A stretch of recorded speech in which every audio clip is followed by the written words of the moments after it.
আসসালামু আলাইকুম বন্ধুরা, কেমন আছেন?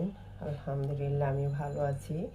আমি আজকে খুব সাধারণ একটা রেসিপি নিয়ে আসছি। এখানে নিয়েছি কিছুটা বেগুন আর কিছুটা নতুন আলু।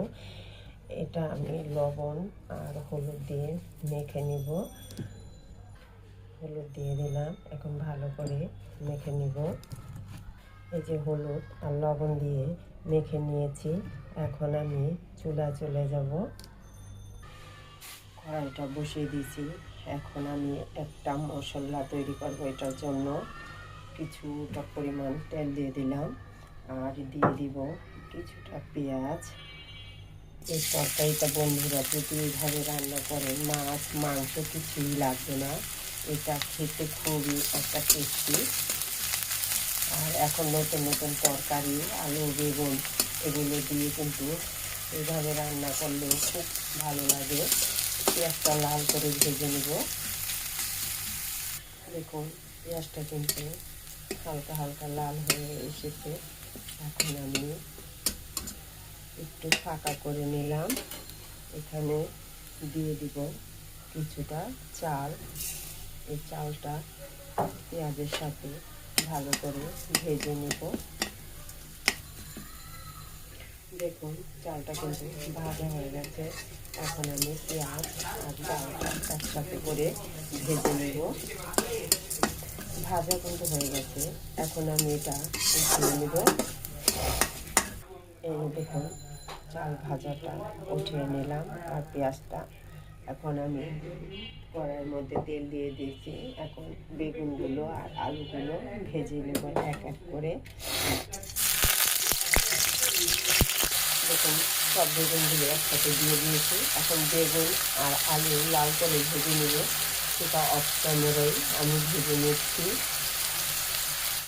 দেখুন এই যে বেগুন আর আলুটা ভেজে নিয়েছি। এখন আমি কড়াইয়ের মধ্যে তেল দিয়ে দিয়েছি। এখন আমি কিছুটা পেঁয়াজ দিয়ে দেব। অল্পই পেঁয়াজ দেবো, বেশি দেবো না। এটা একটু নরম করে নেব। দেখুন পেঁয়াজটা কিন্তু নরম হয়ে গেছে। এখন দিয়ে দেব সামান্য পরিমাণে একটু আদা আর রসুন, খুবই অল্প পরিমাণে দেব। এখন একটু সাথে পেঁয়াজের সাথে ভেজে নেব যাতে গন্ধ ভাতটা চলে যায়। দিয়ে দেবো একটু হলুদের গুঁড়ো, মরিচের গুঁড়ো, একটু দিব মরিচের গুঁড়ো, কারণ এটা ঝাল না হলে কিন্তু খেতে ভালো লাগে না। দিয়ে দেবো সামান্য পরিমাণে জিরা গুঁড়ো আর দিয়ে দেবো একটু ধনিয়া গুঁড়ো। এখন এটা একটু তেলের মধ্যেই ভেজে নিব পেঁয়াজের সাথে। এখন একটু আবার পানি দিব, পানি দিয়ে ভালো করে কষিয়ে নিব। দিয়ে দেবো স্বাদ অনুযায়ী লবণ। এই দেখুন মশলাটা কিন্তু ভালো করে কষিয়ে নিচ্ছি। আর এখন আমি এই আলু আর বেগুনগুলো একসাথে দিয়ে দিব। দিয়ে একটু নেড়ে চেড়ে নেব। এখন দিয়ে দিব পরিমাণ মতন পানি। এখানে পানিটা অল্পই লাগবে, কারণ আলু আর বেগুন কিন্তু হয়ে গেছে। দেখুন এখন আমি এটা ঢেকে রেখে দিব। আর আমি যে মশলাটা করেছি সেই মশলাটা এখন আমি শিলপাটায় বেটে নিব। আপনারা ইচ্ছে করলে ব্লেন্ডার করে নিতে পারেন। দেখুন তরকারিটা কিন্তু হয়ে এসেছে প্রায়। এখন আমি যে মশলাটা বানিয়ে রেখেছি, পাটায় বেটে নিয়েছি, এখন আমি এই গোলাটা দিয়ে দিব এর উপরে।